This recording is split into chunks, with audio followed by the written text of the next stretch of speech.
अनाथ बच्ची का जादुई लहंगा घर। रामपुर नाम के एक छोटे से गांव में तारा नाम की लड़की अपनी चाची मीनू और उसकी बेटी सीमा के साथ रहा करती थी। तारा की माँ दुनिया छोड़कर जा चुकी थी जब तारा केवल 6 महीने की थी, जिसके बाद गांव वाले और सरपंचों के कहने पर उसकी चाची तारा ने ही उसका पालन पोषण करा था। तारा की चाची मीनू उसे जरा भी प्यार नहीं करती थी और नौकरानी की तरह उससे पूरा दिन काम करवाती और उसको बहुत मारा पीटा करती। ऐसे ही एक दिन मीनू तारा से बोलती है, देखो कैसी महारानी की तरह बैठी हुई है। अरे ओ महारानी, घर का काम कौन करेगा? भूल गई क्या कि आज सीमा को लड़के वाले देखने आ रहे हैं? मुझे पता है चाची, मैं बस घर का काम करने ही जा रही थी। पता है तो जाकर काम क्यों नहीं करती करमजली? माँ तो इसकी चल बसी, पर इस मनहूस को मेरे गले पड़ा गई। अपनी चाची के ताने सुनकर रोते हुए वो काम करने लगती है। कुछ देर बाद जब घर का सारा काम खत्म हो जाता है तो तारा अपने रूम में जाकर तैयार होने लगती है। तभी उसकी चाची वहाँ आती है और उसको तैयार होता देख उससे बोलती है, अरे ओ लड़के वाले तुझे नहीं, मेरी बेटी सीमा को देखने आ रहे हैं, समझी? इसीलिए तुझे तैयार होने की जरूरत नहीं। पर चाची, मैं तो बस।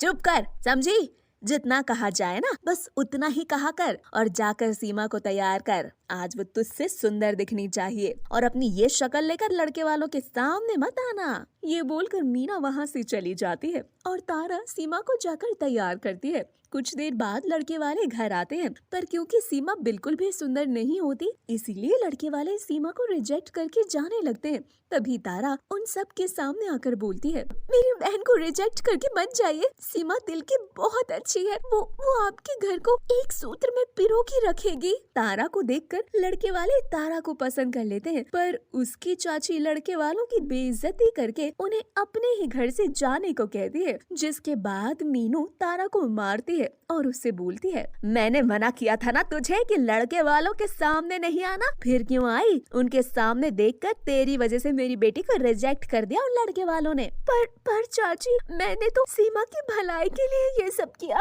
ओ, तो तूने ये सब हमारी भलाई के लिए किया? तो फिर एक काम और कर, मेरे घर से निकल जा, इसी में तेरी और मेरी भलाई होगी। चल निकल मेरे घर से। मीना धक्के मारकर तारा को अपने घर से निकाल देती है। जिसके बाद तारा रोते हुए एक जंगल की ओर जाती है। तारा थोड़ी दूर पर जाती है कि तभी बहुत जोर से बारिश होने लगती है और तारा अपना सर छुपाने के लिए जंगल के अंदर जाने लगती है। जंगल के अंदर आते ही तारा की नजर एक छोटी सी कुटिया पर पड़ती है और वो कुटिया के अंदर जाती है, जहाँ वो देखती है कि कुटिया के अंदर धूल से लिपटा हुआ एक बहुत ही प्यारा सा लहंगा रखा हुआ है और कुछ खाने पीने की चीजें भी है। साथ ही कुछ जरूरतों का सामान उस कुटिया के अंदर रखा था। जिसके बाद तारा उसी कुटिया में रहने लगती है। अगले दिन उस लहंगे को पहनती है और लहंगे को पहनने के साथ ही तारा की हालत सुधर जाती है और तारा और भी ज्यादा सुंदर हो जाती है। ये सब देखकर तारा बड़ी हैरान होती है और खाली बर्तन को जैसे ही छूती है तो उसमें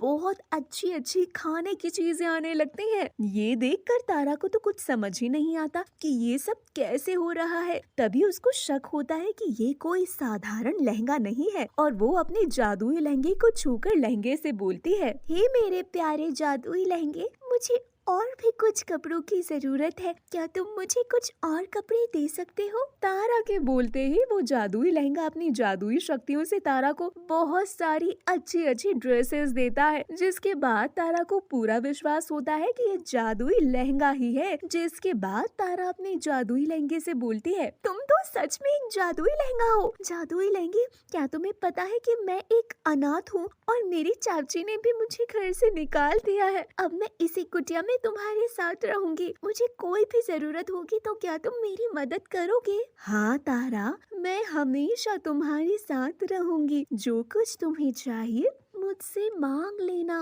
ये आवाज, हाँ तारा, ये मेरी ही आवाज है, मैं बोल सकती हूँ। क्या सच में? अब तो मुझे जादुई लहंगे के साथ एक दोस्त भी मिल गई जिसके साथ मैं अपने सुख दुख की बातें कर सकती हूँ। ये बोलकर तारा उस कुटिया में अपने जादुई लहंगे के साथ रहने लगती है। ऐसे ही कुछ समय बीत जाता है। एक दिन बहुत जोरों से आंधी तूफान चलने लगते हैं, जिसमें तारा की छोटी सी कुटिया टूट जाती है। अब तारा के पास रहने का कोई ठिकाना नहीं रहता। तारा बैठ कर रोने लगती है और खुद से बोलती है, मेरे पास एक ही सहारा था, मुझसे मुझसे वो भी छिन गया। अब मैं कहाँ रहूंगी, क्या करूंगी? ये बोलकर तारा रो ही रही होती है कि तभी उसको अपने जादुई लहंगे की याद आती है और वो जल्दी से जैसे तैसे कुटिया के अंदर जाकर अपना लहंगा ढूंढती है और उसे बाहर निकालती है। जिसके बाद तारा अपने जादुई लहंगे से बोलती है, अब तुम ही मेरा आखिरी सहारा हो जादुई लहंगा। अब मेरे पास रहने के लिए कोई ठिकाना नहीं। क्या तुम अपनी जादुई शक्तियों से मेरे रहने का बंदोबस्त कर सकती हो? हाँ तारा, क्यों नहीं, अभी रुको। जिसके बाद जादुई लहंगे में से एक तेज रोशनी निकलती है और पल भर में ही तारा के सामने एक सुंदर और बड़ा सा घर बनकर तैयार हो जाता है। जिसके बाद तारा लहंगे को लेकर के घर के अंदर जाती है। घर के अंदर रखे सामान को देखकर जादुई लहंगे से बोलती है, धन्यवाद जादुई लहंगा, तुमने मुझे जाने के लिए इतना सुंदर घर दिया। अब एक बार फिर तारा अपने जादुई लहंगे के साथ रहने लगती है। ऐसे ही एक दिन तारा किसी काम से बाहर जाती है, तभी उसकी चाची की नजर तारा पर पड़ती है और तारा के ठाट बाट देखकर मीनू खुद से बोलती है, घर से निकलते ही इस कलमुही के हाथ ऐसी कौन सी चाबी लग गई कि इसकी ठाट बाट ही बदल गए? मुझे इसका पीछा करना होगा।